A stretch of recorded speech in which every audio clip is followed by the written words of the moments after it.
You're listening to the Corbett Report. CorbettReport.com. Welcome, my friends, to episode 223 of the Corbett Report podcast. Revolution impossible? Seemingly one of the only things that almost every political dissident of almost every conceivable political persuasion can agree on these days is that the US, and indeed the world, is ripe for some type of political revolution. And joining us now, the former governor of Minnesota, Jesse Ventura. He's out with a brand new book entitled Don't Start the Revolution Without Me. Governor, how could they start a revolution without you? That simply is not going to happen. Well, I look at it this way, Wolf. I'm hoping that they do. You know, that's one of the questions I raise. Do I have to come back here and start it? When you say come back here, we're going to get to this. You've been spending a lot of time in Mexico lately. Hold on for a moment on that. Let's talk presidential politics right now. Correct me if I'm wrong. You don't like Hillary Clinton. You don't like Barack Obama. You don't like John McCain. So who are you going to vote for? Well, you know what I wish they had in the United States, Wolf? I wish they had on all the ballots, be it local, state, or federal, none of the above. And everyone chuckles at that, but what that truly would mean is that I'm here, I'm participating in the system, I'm voting, but it's also a vote of no confidence in your government. And I believe strongly that if they did that, at local, state, and national, you would see none of the above occasionally win. So what's wrong with these three presidential candidates? I see corporatism, fascism, crony capitalism. I don't see a free market. I see a police state. I see an American empire. I see 700 military bases in 135 foreign countries. I see 5,000 dead bodies in Iraq. A welfare warfare state which gives out billions of dollars in foreign aid for dictators to build up huge armies. I see America that's lost its way. Republicans and Democrats, who both pretty much stand for the same thing. I do not see true democracy. I do not hear the voice of the people. Finally, we've risen up. The ink was barely dry on the wretched Lisbon Treaty when they were violating its terms to throw even more of other people's money at economies they have destroyed. Most of these people have never had a proper job outside politics, and it shows. They inhabit a bubble of their own creation, like a priesthood. And in taking away the power of the ballot box, as they have, they've removed the people's ability to prick that bubble and let in a little reality. In short, they've stolen our birthright, and that of our children and grandchildren, and that's why Europe needs a revolution.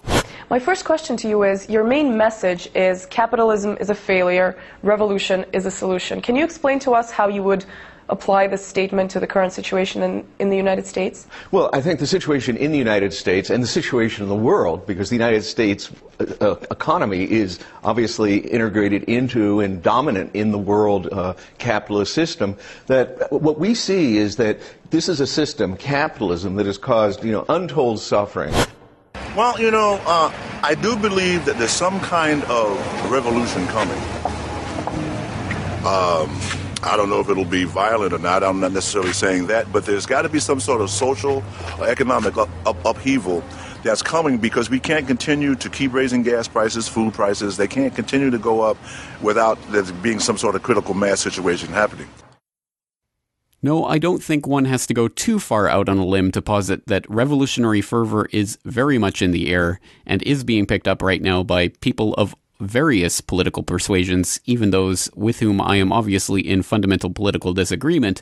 I think it's safe to say that a lot of people have the understanding right now that the system as it is currently functioning, or to be more precisely accurate, malfunctioning on purpose for the benefit of very few, really cannot continue in this manner for very long, and that the people really have had enough.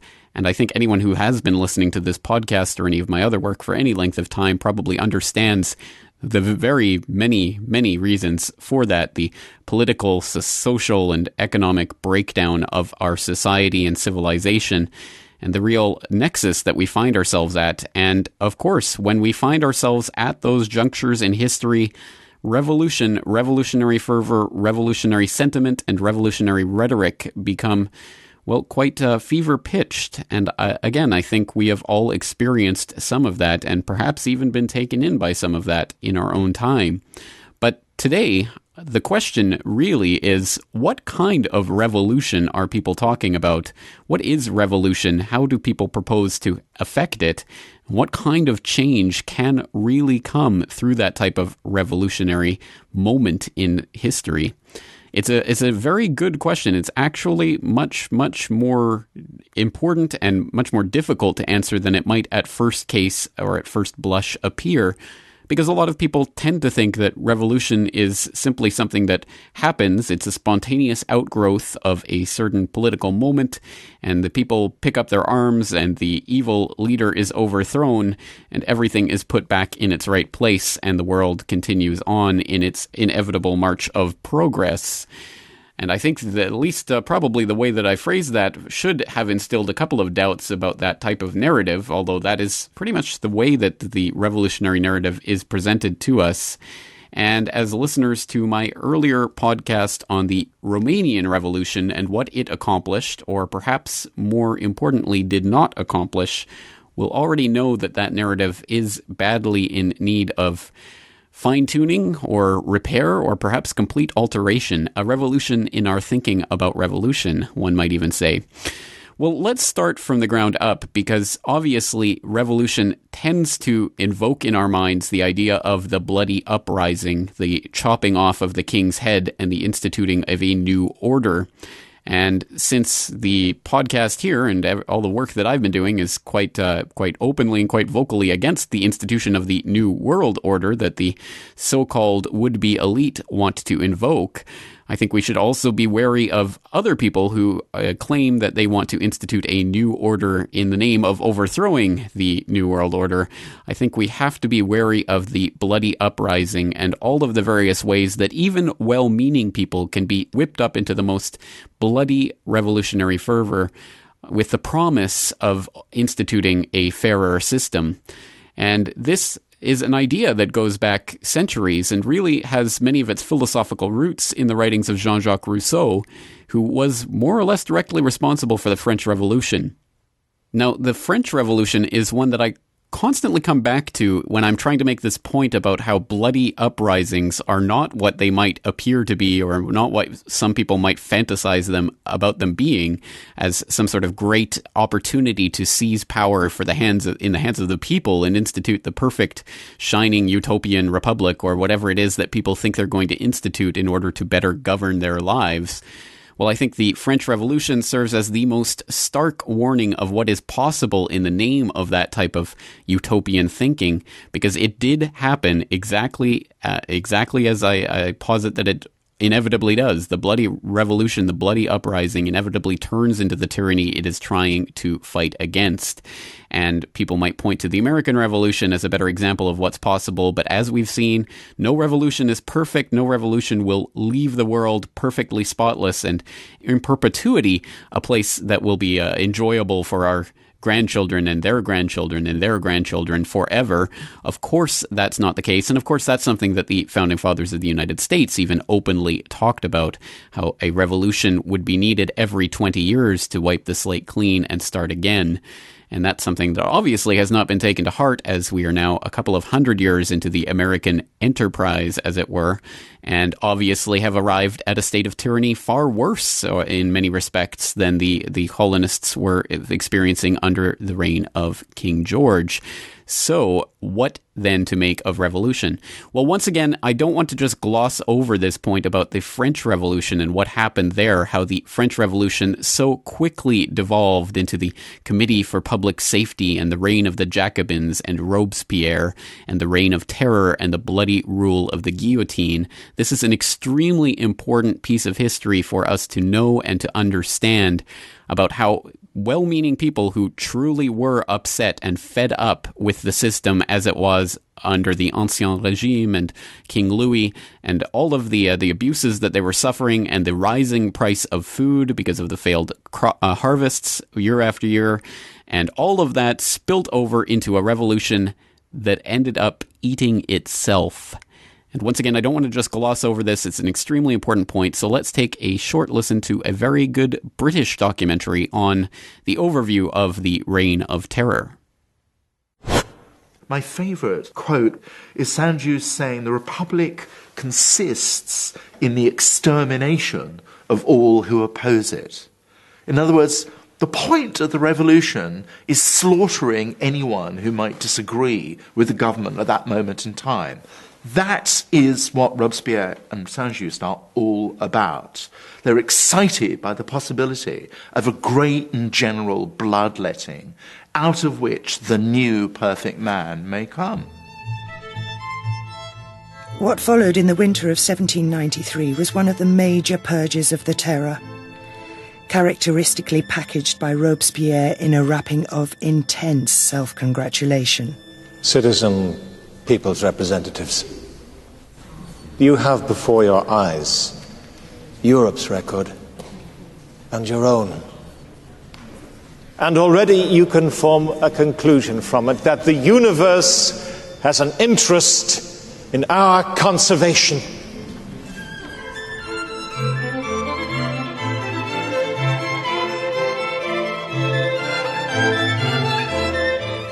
Which of us does not feel his faculties enlarged? Which of us does not feel himself raised above humanity itself on reflecting that we are not just for one people, but for the universe? For the men alive today, but for those who will exist.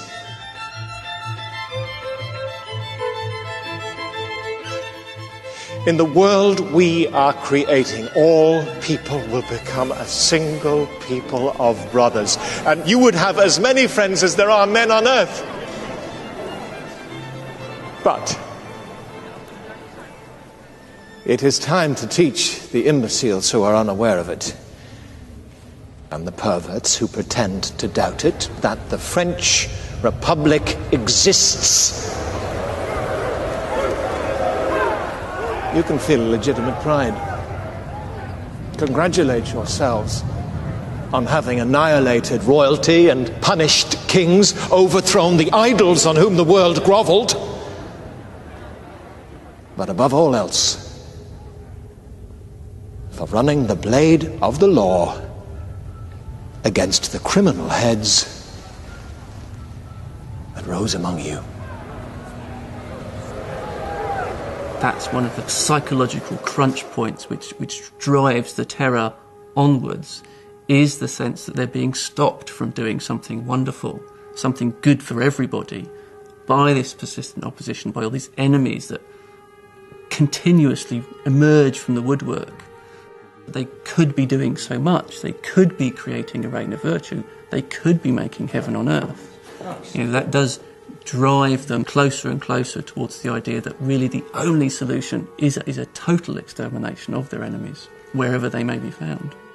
In a permanent emergency, the Constitution suspended until the peace. That might never come. It might come in our son's time, in our grandson's time, who cares? It's more fun and clearer and more invigorating to do the killing than it is to have philosophical debates about whether it's right to do so. To Brissot. The stinking rat. Brissot, Houchard, Dufriche-Valaisé, d'Orléans, Rollin, Vergniaud, Condorcet, Isnard, Boileau, Clavière, Barbaro, Bouzeau, Pétion, Rabot de Saint-Étienne, Zinoviev, Bukharin, Kamenev, Radek, Rykov, Rakovsky.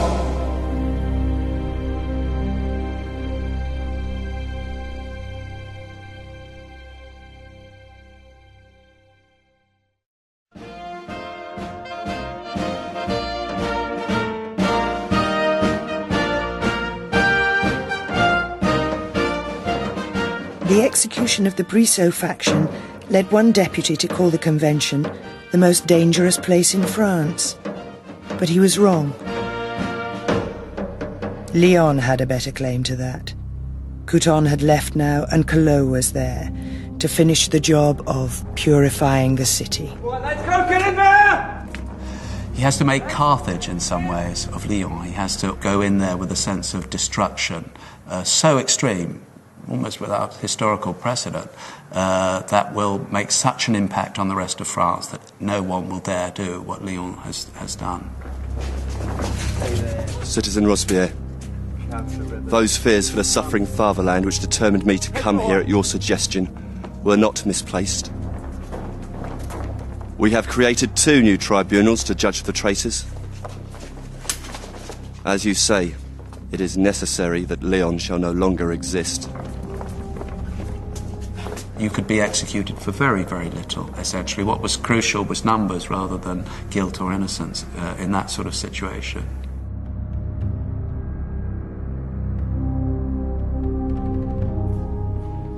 I cannot wait for the conspirators to be liquidated. The impatience of the sovereign people thrills through my fibres and heart. Take care of your health, my friend. It is precious to Republicans. They do a horrible thing later in the autumn when they don't think things are going fast enough. They think they can do better if they use artillery, and they literally chain dozens of people together and herd them out and fire cannon at them. But it didn't work very well, and so they had to be finished off by soldiers with bayonets, and after a while the soldiers revolted. They wouldn't kill people in that way, it was just too horrible, so they had to revert to the normal methods. 2,000 people were massacred in Lyon. Republicans, but of the wrong type. That is a sample from the documentary Terror, Robespierre and the French Revolution, which first aired on BBC Two back in July of 2009. And I would certainly hope for my more imaginative listeners, it does not take me piecing together all of the pieces of that puzzle to demonstrate exactly how the current modern-day revolutionary fervor could very easily be steered into that type of revolutionary logic by which the revolutionaries themselves, should they ever gain the power, gain the control of the levers of power of society, would then turn the apparatus of society and, more importantly, the law enforcement and the army and all of that against anyone that they saw to be counter-revolutionaries or reactionaries, precisely as happened during the Reign of Terror. And precisely during that Reign of Terror, of course, the entire revolutionary project basically became the letting of blood. That seemed to be pretty much what it was about by the end of that. And the only way to restore order in that situation was to bring about the French Empire, the death of the Republic, the beginning of the Empire, the beginning of the reign of Napoleon, and eventually, after Napoleon's ouster, the reign of the monarchy reinstituted and the reestablishment of order in the traditional sense. So for whatever the French Revolution may have accomplished, I think it will forever be marred by what it inevitably, I think, devolved into. And I say inevitably advisedly, because not only can we point to Rousseau as the philosophical master of the wellspring from which the philosophy of the Jacobins and the revolution really drank from, but also it's important to understand who Rousseau was and where he was coming from, not least of which the fact that he was, of course, a Freemason. And I think it's important to understand that these types of revolutions, which seem to be taking the old order and sweeping it aside, may in fact actually be part of a plan to, from time to time, cleanse the palate, so to speak. And unfortunately, that's done not by quaffing on a cracker, but by gorging on rivers of blood. And once again, this is a point that needs to be teased out in some more detail. So let's turn to a recent conversation that I had with Aaron Franz of the AgeOfTransitions.com about this concept of revolution, and specifically how the Enlightenment led to the inevitable reign of terror and the letting of blood in France, and what enlightenment really means. So let's listen to this episode of Corbett Report Radio where Aaron Franz talks about the concept of enlightenment. Sure. Well, again, we have to get back to terms. Enlightenment being the actual goal of the Illuminists. The Illuminists being, the members of secret societies such as the Illuminati. They are the Illuminists, and what they seek is enlightenment. This works on many different levels. They, of course, want enlightenment for the self, but this has to do with alchemy as well, a very detailed state. But so the first part of their enlightenment is enlightening themselves, and then turning that enlightenment out into the outside world. And this is the aspect of alchemy that personally I'm very interested in, that doesn't seem to get much attention, in that, yes, alchemy is a process used to improve the individual. Basically, it's the first version of self-help, and it's very legitimate, and it's not necessarily a bad thing. I don't think alchemy is bad. The deal is when alchemy goes out into the greater world and the enlightened individual decides that it's their place to enlighten the entire world based on their own design, because they're the enlightened ones, so they have to go out and enlighten the whole world. And I'm kind of getting off topic from the European Enlightenment, but this is the philosophy behind it. And of course, the European Enlightenment, again, their philosophy was this egalitarian, their ideal is the egalitarian government where people would be equal, fraternity, equality, liberty. Fraternity. Yeah, liberty, that's it. Yeah, those are the three tenets there. So it's all about, giving equality to the people. This eventually leads to the socialists. This is the socialist idea, because it's forcing the concept of equality onto society. And how do you mandate equality is basically the problem in the end, the socialist problem. And certainly we can see, if we think of the French Revolution as some sort of flowering of enlightenment, we see how quickly that devolved into a type of despotism of its own. And some, I think, would argue that was pretty much inevitable based on the ideological roots of enlightenment and what it sought to do. And as you indicate there, enlightenment, it carries with it so many esoteric and mythical associations and connotations. But of course we can think of something like Prometheus stealing the fire from the gods and bringing it down to humans, enlightening humanity and bringing them knowledge. But of course, that's the same knowledge, presumably, as in the Eden story that Satan tries to get Adam and Eve to eat from the tree of knowledge. It's always about this bringing of knowledge to the people and what can be done with it. And of course, the Enlightenment has all of that wrapped up into it. It's quite an incredible puzzle to piece together. Yes, and Prometheus, of course, is stealing the fire from the gods, fire, the great symbol of the revolutionaries. And of course, there's James H. Billington's book, Fire in the Minds of Men, which I think all of us should read to understand this topic at a much deeper level and really understand what's going on. Great book. But anyway, fire, and also the color red, the color of revolution oftentimes is red. It has to do, again, so many areas you can go into here, but part of it is actually a blood sacrifice and the coming of violence. Again, as a historical example is the French Reign of Terror. The intellectual elite of the revolution began to just systematically plan the killing off of masses of the population, just as a mere act of getting things in order, it was again, and you have to take care of the reactionaries, of course. Exactly. But actually, on a deeper level, this is seen as an occult sacrifice, a blood ritual, passing through of fire, the color red, blood, fire, also heat rising up. So as a result of this blood sacrifice, the idea is that society is raised up to a higher level. That's the occult idea there. And that's interesting, because what about the idea that people then can be made to go along with this type of bloodletting and bloodshedding, because it is framed in that way as this type of purification, almost a type of sacrifice, as you say? Well, yeah, that's the creation of a religion.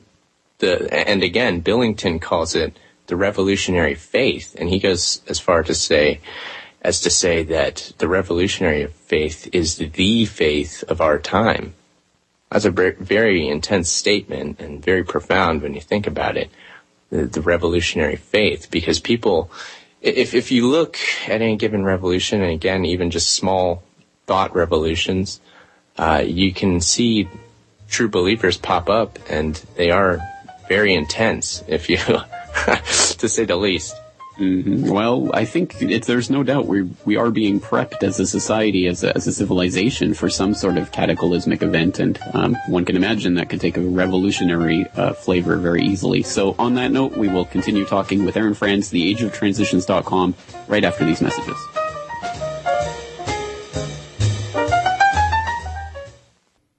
So once again, the point here is that revolutions that are some sort of mob mentality, groupthink attempts to basically kill anything that goes against the mob cannot be productive. They cannot be the answer that we are seeking.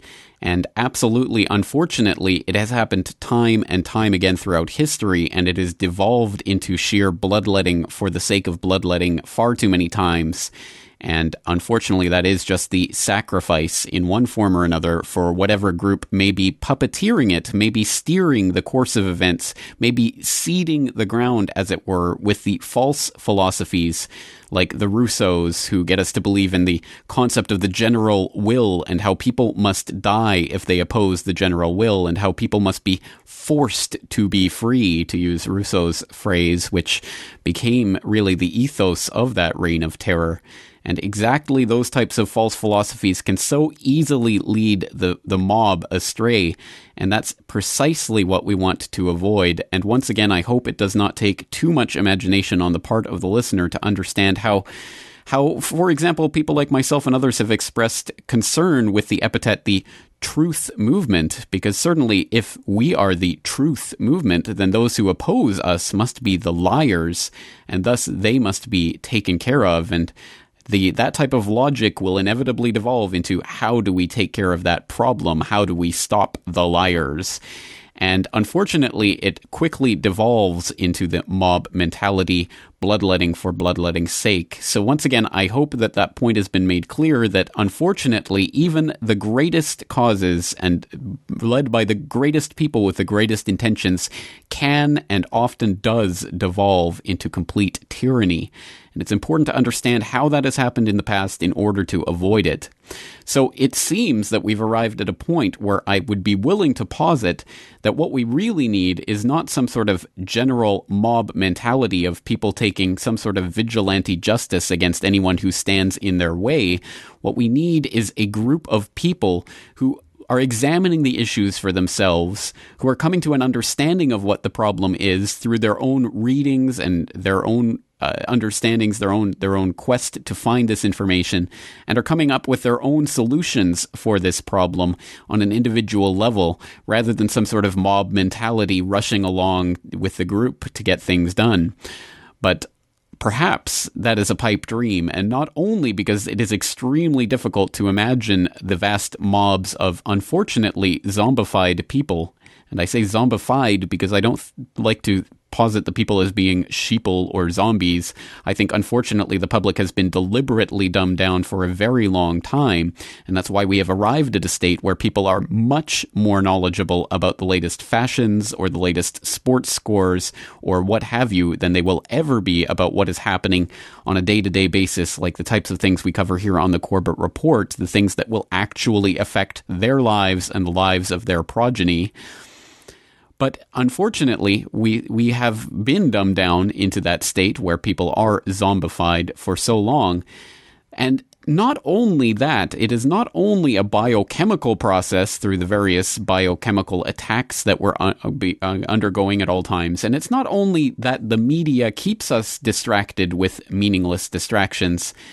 At a certain point, it becomes obvious that the very function of the media that we consume is to distract us, to take our minds off of what actually is happening in the world, to take our minds off of the events leading from one to another in a chain of causality through which we can piece together the direction that our society is heading and hopefully avert that course, into a society that is led completely by the image and the spectacle.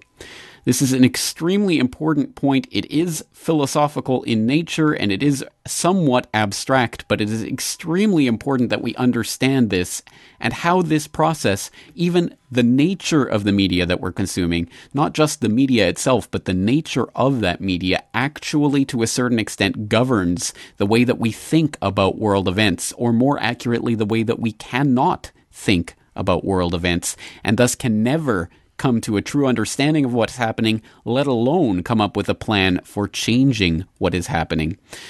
Now, again, this is an extremely important point, so I will leave it to a philosopher that very few, I imagine, will have heard of. I certainly had not heard of him myself before stumbling on this clip, but this is just such a remarkable breakdown of the situation we find ourselves in that I had to share it with you.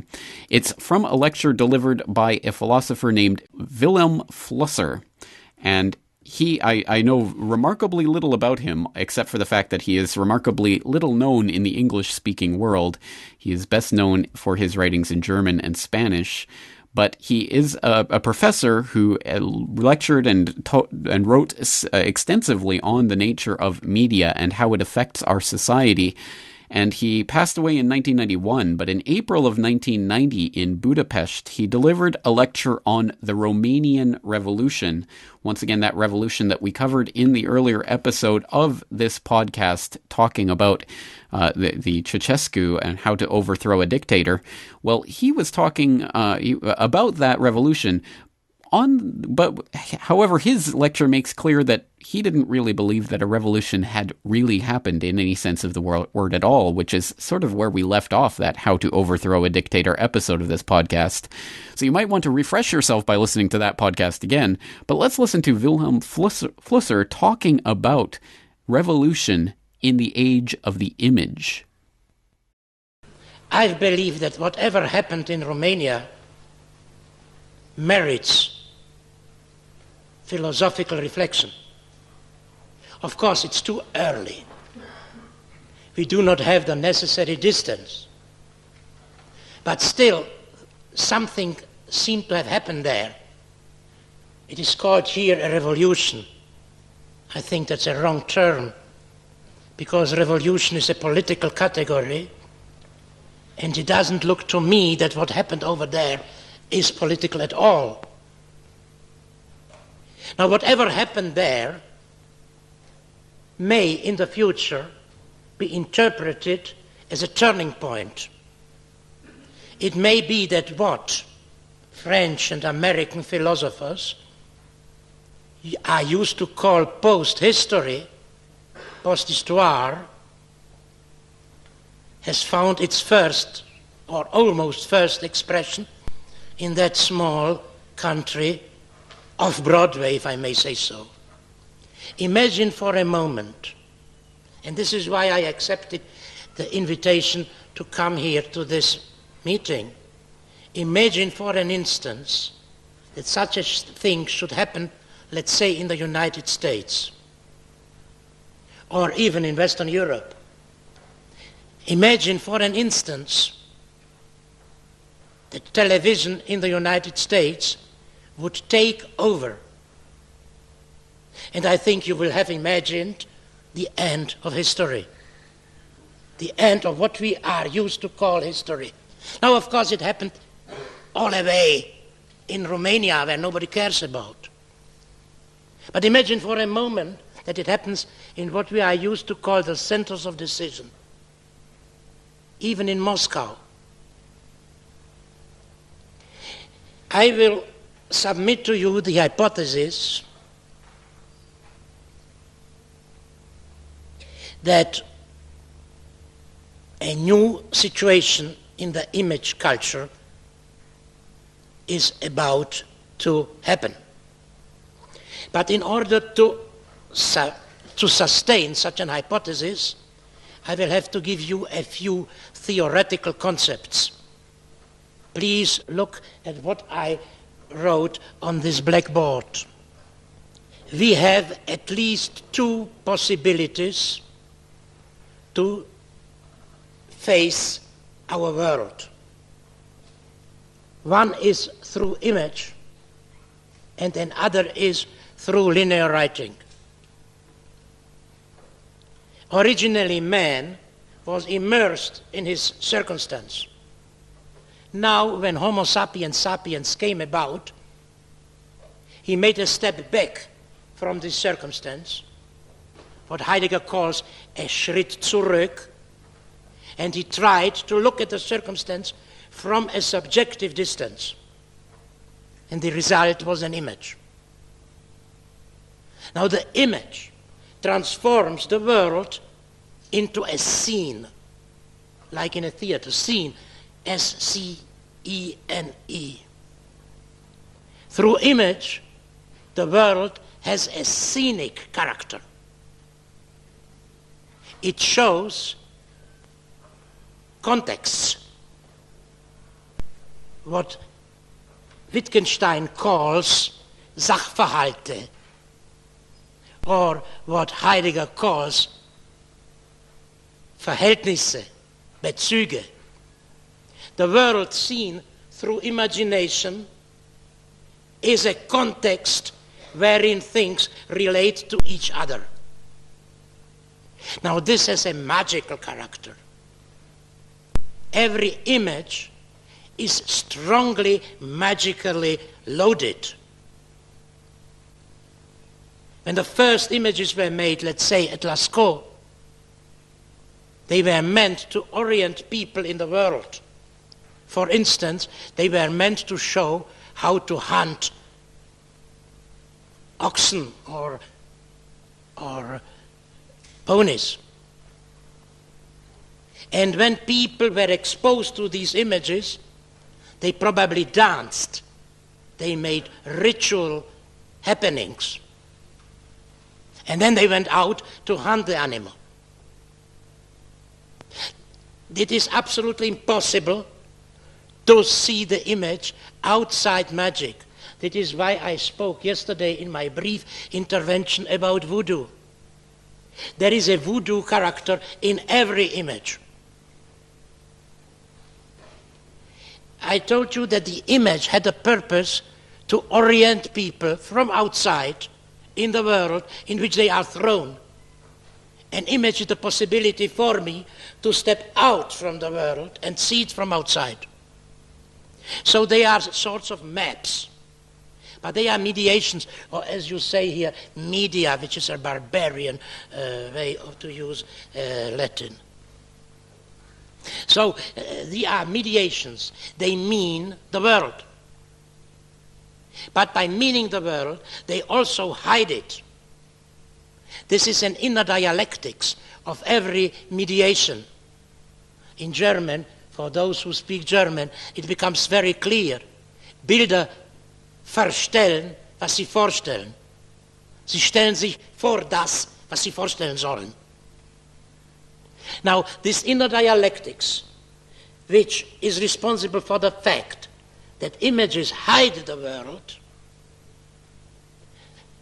is the reason for a very profound alienation. Images are meant for people to orient themselves in the world. But when they become very strong, people use their experience in the world to orient themselves in the image. The image becomes the concrete reality, and the world is only a pretext. Now, this inversion of the relationship between the world of experience and the world of imagination, this is called by the prophets idolatry. This is the reason why Plato wanted to prohibit art and images in the Republic. Images are anti-republican, anti-political. The purpose of image in this stage is to hide what happens. Now, when this idolatry, this curious sort of paganism, against which not only Jewish prophets, but also the pre-Socratian philosophers argued, when this became too dense, linear writing was invented. The purpose of linear writing was to open up the images by explaining them, and thus open up a vision of the experienced world. Now let me stress the difference between a scenic and a processual vision. In the scene, things happen. Everything is an happening.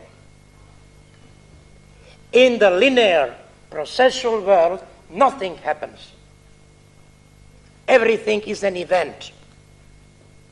The difference between a happening and an event is that a happening is the result of chance, of accident. It is an accident which becomes necessary.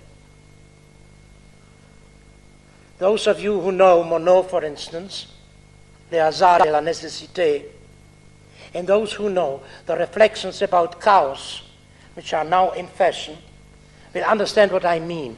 The world of happening is a chaotic world, but everything repeats itself in that chaotic world. But in the event of history, in the vision of the world as a process, nothing ever repeats itself. Everything is an event which has causes and will have effects. And it is a world which can be rationally explained. To give you an example, for instance, the coronation of a king is a happening. It is the result of some accident. For instance, the old king dies. It happens all the time. Le roi est mort, vive le roi.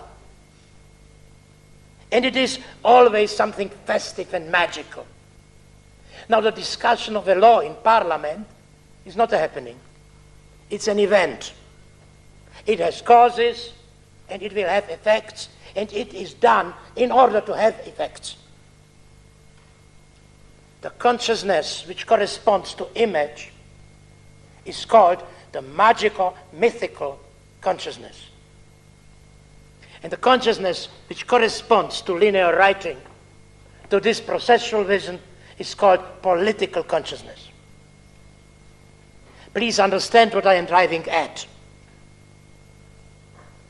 Television cannot be, like any other image, a political thing. It's anti-political by its very structure.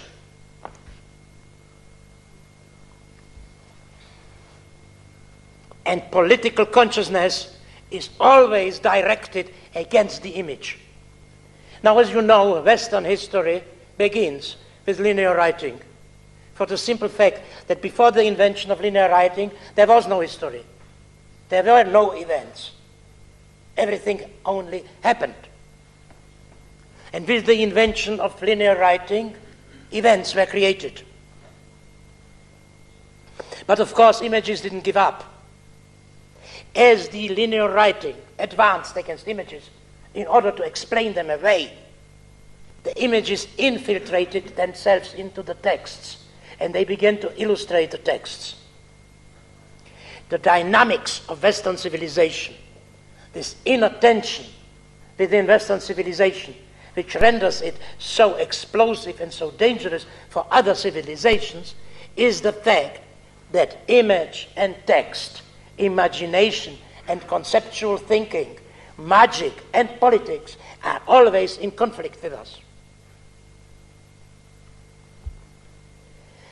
Now, during most of his Western history, this was a very creative process. Imagination became ever more conceptual, and conceptual thinking ever more imaginative. But with the invention of print, with Gutenberg, this changed. Images were eliminated from our culture. They were enclosed into glorified ghettos called museums or academies. And the situation was dominated by writing. The triumph of linear writing was Enlightenment, 18th century. And this is also the moment of the most developed political thinking.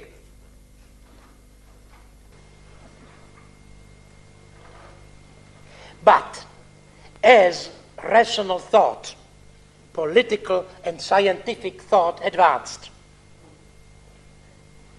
its message became ever less and less imaginable. You can see that with science. Science projects a vision of the world which is perfectly conceivable but totally unimaginable. So that in the 19th century, the world was becoming less and less imaginable. And this is the real reason why photography was invented. Let me say the following. The characteristic of linear writing, the political characteristic of linear writing before the invention of newspapers, is that you write in private and then you publish in the open space. And if you want to get at the message, you have to go in the open space, get at the text, and take it home in order to read it. Now, this dialectics between private creation and publication, this is the dialectics of politics. Politics is the distinction between a private space and a public space. An oike and an agora, a domus and a forum. Now this pendulum motion, I go out from the private space into the public space in order to get that information. I take the information on the public space and take it home in order to elaborate on it and store it away. This is the dynamics of political consciousness. Hegel, as you know, used to call it the unhappy consciousness, because he said, when I leave home to conquer the world, I lose myself. And when I go home in order to find myself again, I lose the world. And this pendulum is political consciousness. Political consciousness is always unhappy. There can be no political paradise, because political consciousness is an unhappy consciousness. Every consciousness is unhappy. If you want to be happy, it doesn't help you to have images. You have to become a worm. A worm, I think, an earthworm, I think, is happy. Now, if you take this into account, please consider what is happening to images. The images no longer publish.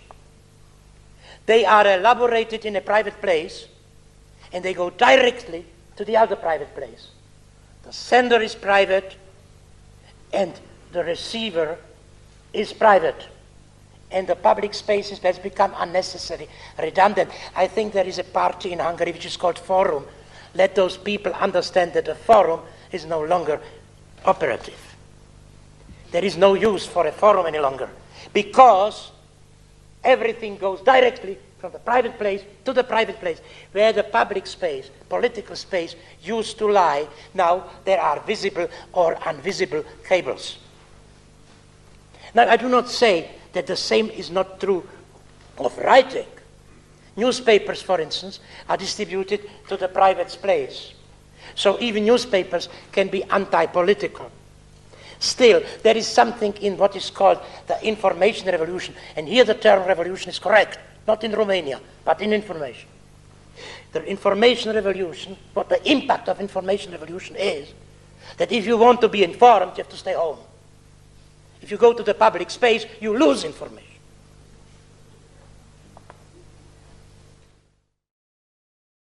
Well, there is obviously so much to be said about that presentation and the various topics that Professor Flusser talks about there. So I certainly hope that people will follow the link in the show notes for today's episode to watch the entire talk in its full context.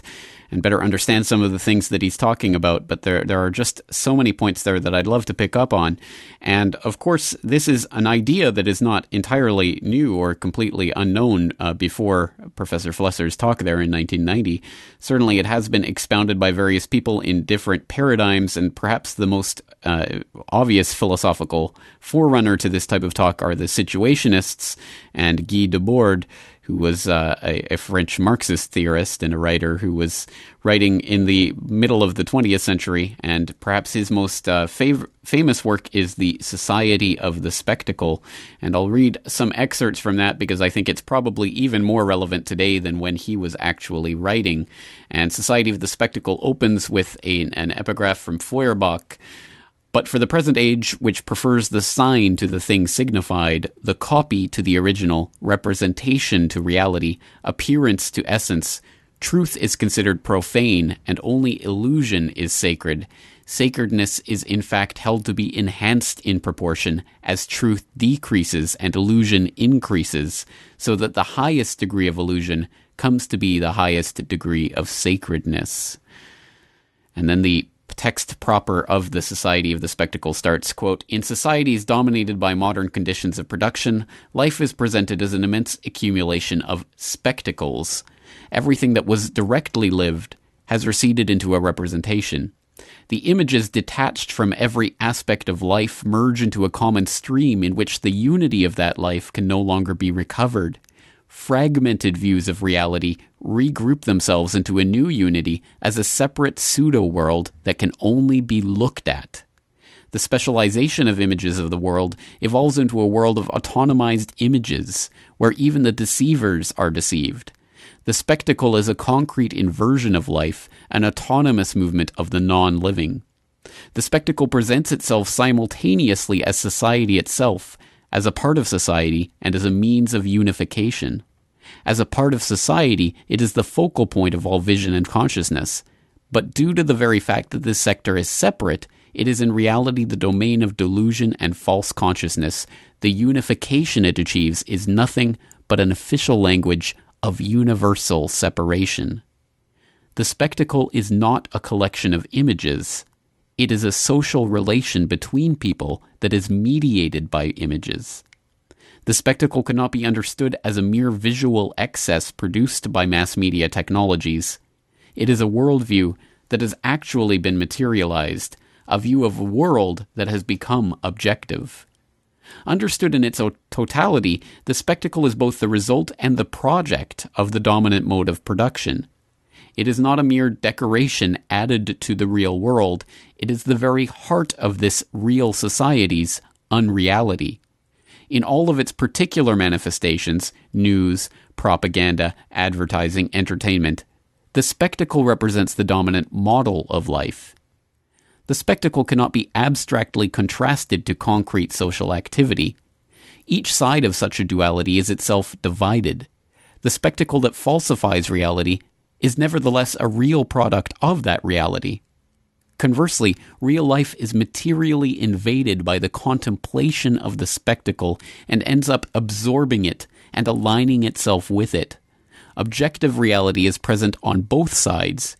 Each of these seemingly fixed concepts has no other basis than its transformation into its opposite. Reality emerges within the spectacle, and the spectacle is real. This reciprocal alienation is the essence and support of the existing society. In a world that is really upside down, the true is a moment of the false." End quote. Well, I will, of course, provide the link to that text so you can continue reading The Society of the Spectacle for yourself. And I hope that you can extract the Marxist trappings of that rhetoric so that you can get to the heart of what's really being said there. And I think there is a very profound critique of the society that we find ourselves living in contained within that text. One that, as I say, I think applies even more today than it did at the time in which this was written. But this is something that I touched on briefly in my interview with Douglas Lane back in September of 2010.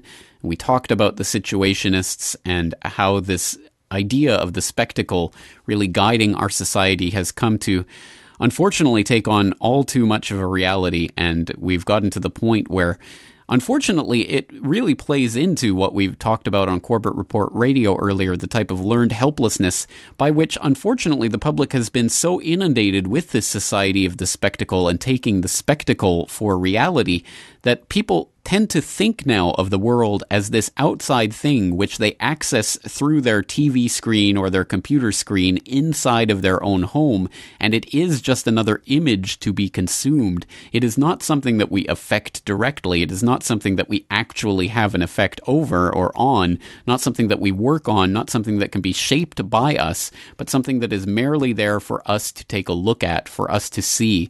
This sort of inevitable creeping, crawling totalitarian fascism that we all see coming and that we are all opposed to, but none of us seem to know how to influence that because the images themselves never seem to change.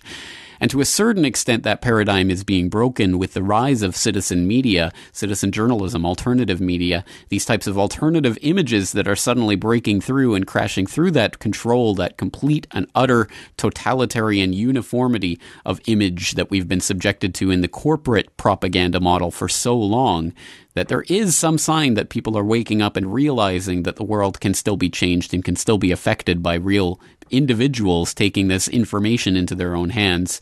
But is it enough? And can we really can we fight fire with fire? Can we combat the world of the spectacle by creating more images?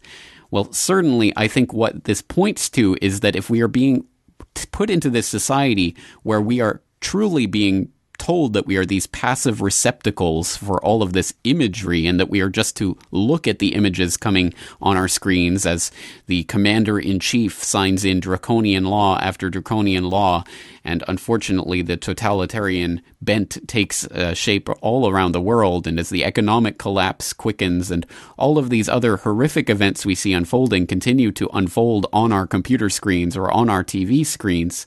Well, if we are being conditioned into accepting that and at the same time being conditioned into the idea that there is some sort of big revolutionary moment coming, then we have to get off of this train ride before the train arrives at the station, because the station is inevitably going to be a type of revolution that will only seek to benefit those who want to control us even more. And I think we've shown in this episode how that is not only possible, but in fact has happened throughout history and did happen during times like the Reign of Terror after the French Revolution. So once again, the point is not to be whipped into that revolutionary fervor, not to keep on that train until it arrives at the station that is known as Apocalypse or Armageddon. We have to get off of that train. We have to steer it in a different direction. And the only way to do that is to get ourselves detached from that world, that society of the spectacle, which is an almost unthinkable thing for probably anyone who's listening to this podcast, because again, when we are getting our information through computers and through TV screens and via our iPhone or whatever slave device we might be subscribed to, unfortunately we are invested in that system. And I'm not here on a crystal pedestal saying that I'm anywhere above any of you. I'm still very much caught in that reality myself. But I think this brings us back to the only paradigm of resistance and revolution that makes any sense and that I have ever advocated. And that is the revolution of our understanding, the revolution of consciousness, the revolution of the mind, by which we will start to understand that we can and we do have a part to play in shaping the world around us, not simply accepting it as images on a TV or computer screen. And the only way to do that is to start A, informing ourselves, and B, really and truly taking it into our own hands and forming the communities that will make the difference. So in that context, once again, it comes down to things like urban gardening and alternative currency systems, which are the only ways we can detach ourselves from the system that has been erected around us and which is now being blasted out into our eyes and into our ears 24/7 by the various media that we consume. So once again, it comes down to taking it into your own hands, and unfortunately, there's no way for me to tell you how to do that. The point of this type of revolution, the revolution of the mind, is that it can only be affected by individuals working individually in the way that occurs to them. So for some of you, it might mean doing something like this type of podcast, of taking it into your own hands to inform yourself and spread that information to others. Or for others, it might be doing something like starting a community garden. It might be getting involved in the local economy and starting some sort of alternative currency system. It might be just simply spreading this type of information to others and finding, just starting that type of community. It might be something as simple as starting a book club or something with the people in your neighborhood so that you actually interact with them. It can take all sorts of different forms, and there are all sorts of people out there working in all sorts of different ways that will affect different people in different ways. And I'm not sitting here proclaiming that I have the answer. Of course, this podcast is not meant to give you an answer from the clouds or from heaven. It's just meant to get you thinking along the lines of the ways that we can affect some sort of real change, some sort of real revolution. So once again, the revolution is not to be found in picking up arms and attacking the people on the TV screens that we see on a daily basis, or the people that we're being told to hate. The revolution comes from within. The revolution starts at home. The revolution is you. And on that heady note, that's all for today. I am your host, James Corbett, thanking you for joining me and asking you to join me again next week for another edition of the Corbett Report.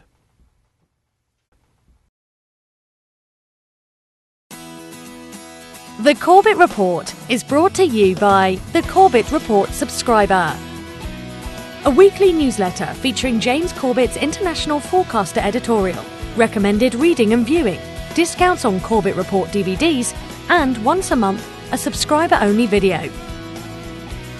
Sign up today to start receiving your copy at corbettreport.com/support.